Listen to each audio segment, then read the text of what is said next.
udah nih duit hilang gue ikhlasin gitu. Jadi makanya gue kalau sewaktu-waktu gue jatuh gitu, gue udah nggak terlalu kecewa intinya gue gitu. Waktu itu sih gue yang gue pikir awal mau usaha gitu.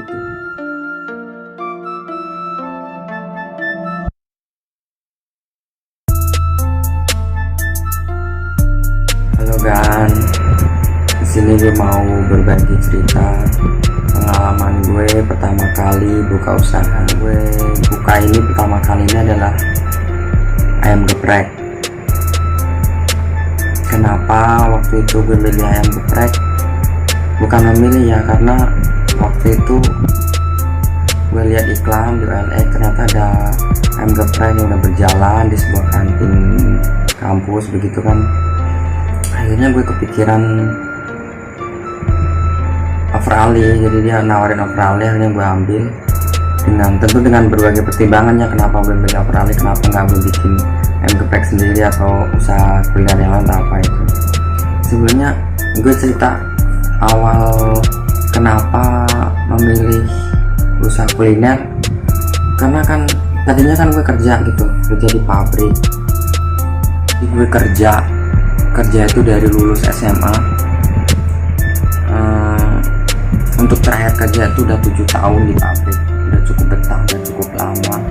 Sebenarnya posisi udah enak bagi gue sih, waktu itu udah enak ya, gaji juga lumayan, nggak rendah banget, tapi nggak tinggi banget, pokoknya lumayan lah. 2015 kepikiran pengen usaha, tapi usaha apa bingung, terus akhirnya diundur lagi. 2016 makin bingung lagi, usaha apa matengin, cuman bisa ngeliat review di YouTube, di Google, nggak nyari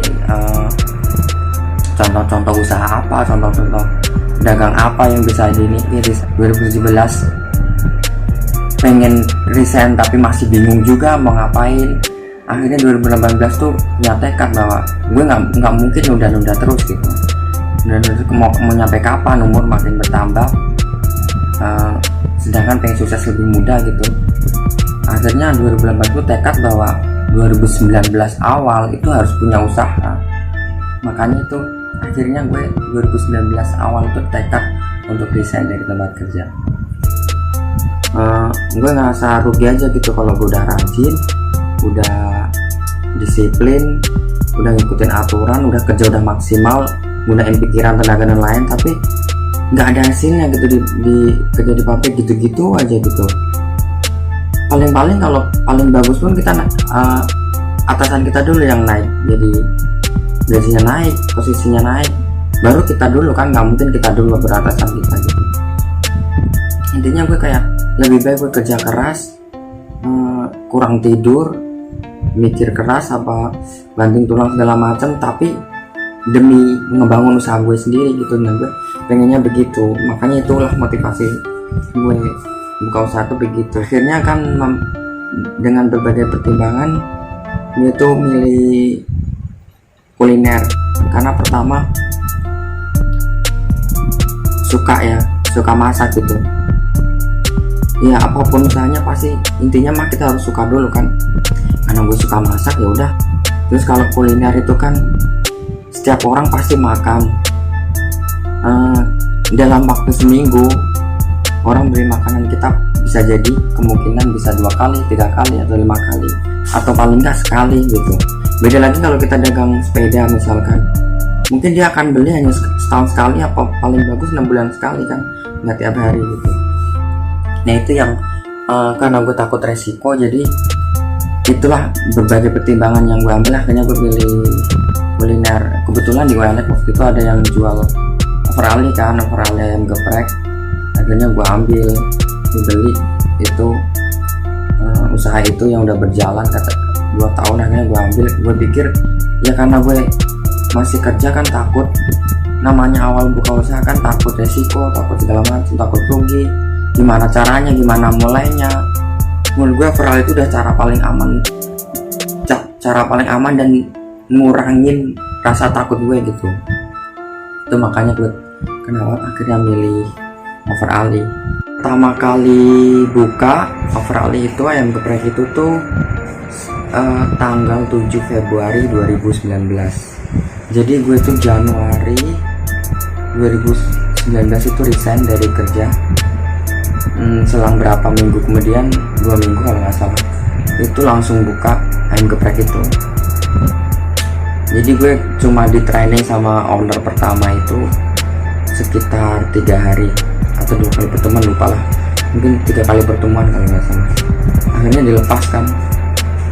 Jadi 7 Februari itu pertama buka, pasti takut lah ya, namanya awal usaha kan. Takutnya tuh, aduh ntar kalau gue yang megang ini warung jadi rame enggak, atau kacau enggak, atau rasanya masih sama enggak, stabil enggak gitu. Itu overall yang udah jelas ada omsetnya, udah jelas jalan, sistemnya udah berjalan, manajemennya udah berjalan, aja gue masih ada takut kayak gitu. Tapi alhamdulillahnya 7 Januari tuh ternyata lancar sampai sekarang, mungkin sampai sekarang berarti udah 1 tahun lebih ya. Kalau bicara hambatan awal itu, pertama lagi-lagi tekad ya, mental itu awal tuh rasa takut nggak balik modal, rasa takut nggak laku, rasa takut kacau manajemennya atau kewalahan, itu mah terus menanti tiap harinya. Bahkan waktu awal pertama buka tuh gue saking excitednya, gue datang lebih awal, lebih pagi banget gitu.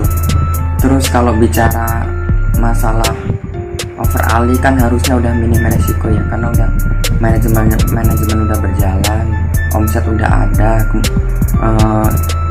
resep segala macem. Apa ada hambatan gitu? Mungkin kalau masalah, alhamdulillahnya pas itu omset masih stabil sih, dari owner pertama kedua masih stabil. Dari owner pertama ke gue gitu masih stabil, nggak yang turun gratis apa gimana, nggak, masih stabil. Kalau rasa juga masih sama, pelanggannya juga nggak berubah gitu, malah mungkin nambah. Cuma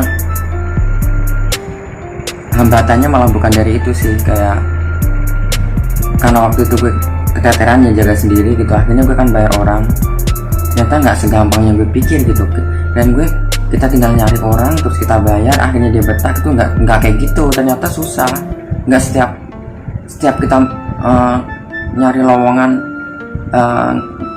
kita ngadain lowongan itu belum tentu orang mau gitu. Sekalipun mau belum tentu betah gitu. Akhirnya waktu itu cuma berapa bulan nggak betah, terus ada nyari lagi berapa hari nggak betah gitu. Akhirnya ternyata nggak mudah gitu ngebayar nyari orang yang bisa bantu kita itu.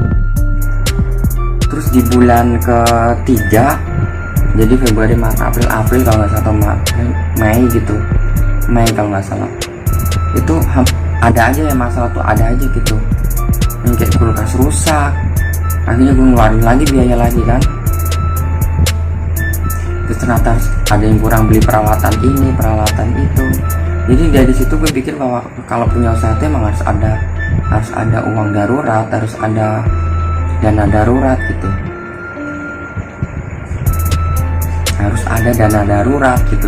Nggak bisa yang udah ngepasin duit buat modal terus kita nggak punya pegangan, kayaknya nggak bisa begitu. Terus perasaannya setelah berhasil buka, ini video ini gue buat 2020 ya, bulan April. Jadi bulan April 2019 itu kalau nggak salah sekitar 3 bulan setelah gue buka ayam geprek, itu gue putusin buka nasi goreng tapi join dengan sahabat gue gitu. Karena di situ gue cuma punya ngeliat peluang, tapi nggak ada dana, nggak ada modal. Sedangkan sahabat gue yang punya modal. Akhirnya kita join buat buka nasi goreng di April itu. Berhasil, yang gue rasa setelah buka usaha ini seneng gitu, karena ya ini yang gue cita-citain dari dulu, yang gue inginin dari dulu, yang selalu gue tunda-tunda, akhirnya sekarang jadi kenyataan, tercapai gitu. Ternyata tapi bukan masalah materi yang gue dapat yang untuk saat ini ya. Kalau materi emang gue belum dapat ya, ibaratnya baru balik modal. Cuma di sini gue dapat pengalamannya, pola pikir, mindset gue jadi berubah, terus jadi pikiran tuh jadi lebih terbuka luas gitu, bahwa gue harus buka lagi gitu, harus tekunin ini usaha kuliner kayak gini, karena lumayan yang dorong gue ada dia bisa punya anak, biaya anak sekolah, bisa anak istri gitu, bahkan mereka bisa nyicil rumah atau bisa beli kendaraan motor gitu ya. Jadi gitu kan singkat ceritanya. Jadi ini gue buat video ini tujuannya bukan untuk pamer atau ngerasa sok pinter, atau gue ngerasa sok pinter atau apa, enggak ada tujuan untuk kayak gitu. Karena ini gue bikin video ini pertama emang buat dokumentasi diri gue sendiri, terus kedua karena gue punya banyak teman kerja kan, dulu waktu teman kerja, teman nongkrong, teman ya pokoknya ada temen yang tahu kalau gue tuh emang keluar kerja terus malah buka usaha gitu. Jadi mereka tuh ternyata banyak yang pengen tahu pengalaman buka usaha, dan mungkin mereka emang pengen buka usaha juga, jadi dia pengen tahu pengalaman dari gue gitu. Gue kan nggak mungkin kan cerita per orang satu persatu gue ceritain gini. Jadi lebih baik gue bikin video biar mereka nonton, jadi gue nggak perlu capek-capek cerita gitu. Jadi bukan maksud apapun, jadi kalau ada salah kata atau ngerasa gue sombong atau apa, mohon maafkan. Kalau ada yang perlu diperbaiki atau ditanyakan, langsung komen aja ya, nanti gue coba gue jelasin lagi kalau masih ada yang belum jelas. Wassalamualaikum warahmatullahi wabarakatuh.